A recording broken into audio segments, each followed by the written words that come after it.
दिल्ली शहर के सरोजनी नगर में एक आईएएस अफसर रहने के लिए आए जो हाल ही में सेवानिवृत्त हुए थे।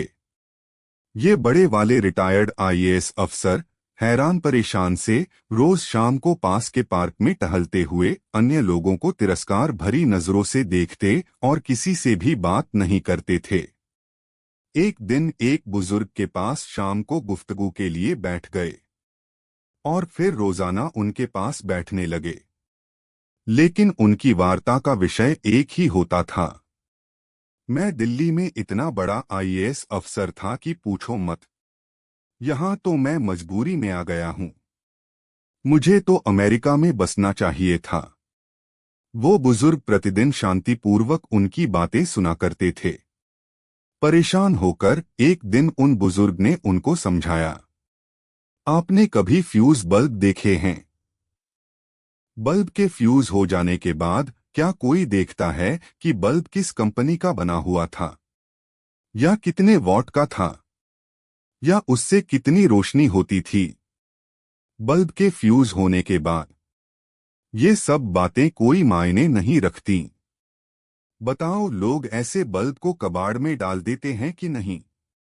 रिटायर्ड आईएएस अधिकारी महोदय ने सहमति में सिर हिलाया तो बुजुर्ग फिर बोले, रिटायरमेंट के बाद करीब करीब सभी की स्थिति फ्यूज बल्ब जैसी ही हो जाती है। हम कहाँ काम करते थे, कितने बड़े या कितने छोटे पद पर थे, हमारा क्या रुतबा था, ये सब अब कुछ भी मायने नहीं रखता।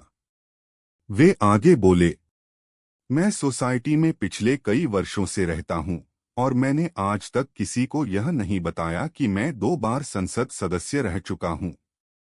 वो जो सामने शर्मा जी बैठे हैं, रेलवे के महाप्रबंधक थे।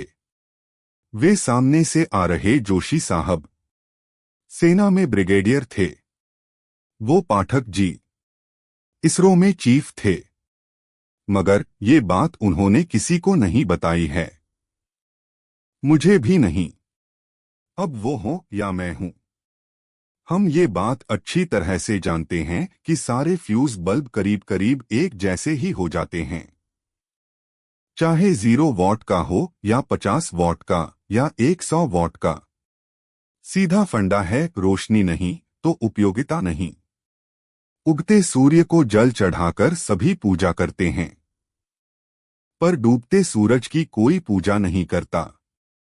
कुछ लोग अपने पद को लेकर इतने वहम में होते हैं कि रिटायरमेंट के बाद भी उनसे अपने जलवे भुलाए नहीं जाते। वे अपने घर के आगे नेम प्लेट लगाते हैं, रिटायर्ड आईएएस बटा रिटायर्ड आईपीएस बटा रिटायर्ड पीसीएस बटा रिटायर्ड जज आदि आदि। अब ये रिटायर्ड आईएएस बटा आईपीएस बटा पीसीस बटा इंजीनियर बटा तहसीलदार बटा पटवारी बटा बाबू बटा प्रोफेसर बटा प्रिंसिपल बटा अध्यापक, जाने कितनी और कौन कौन सी पोस्ट होती हैं भाई। माना कि आप बहुत बड़े अफसर थे, बहुत काबिल भी थे, या छोटे थे तो भी आपके हुनर की पूरे महकमे में तूती बोलती थी। पर अब ये सब बातें मायने नहीं रखती।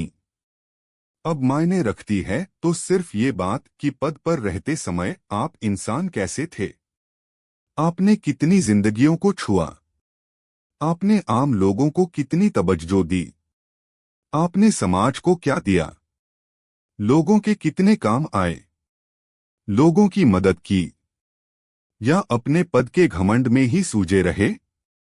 मित्रों, ये सीख इस समय जो लोग पदों पर आसीन हैं उनके लिए भी है।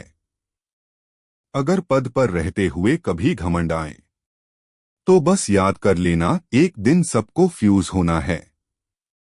और फ्यूज होने के बाद अगर अहमियत रहेगी तो सिर्फ इस बात की कि आपने अपने जीवनकाल में, जब आप सक्षम थे, कितने लोगों को रोशनी प्रदान की। मित्रों, चाहे आप पद पर हो या न हो, अभी भी वक्त है, चिंतन कीजिए और समाज एवं सोसाइटी का जो भी संभव हो हित कीजिए। अपने आभामंडल रूपी बल्ब से समाज और देश को रोशन कीजिए।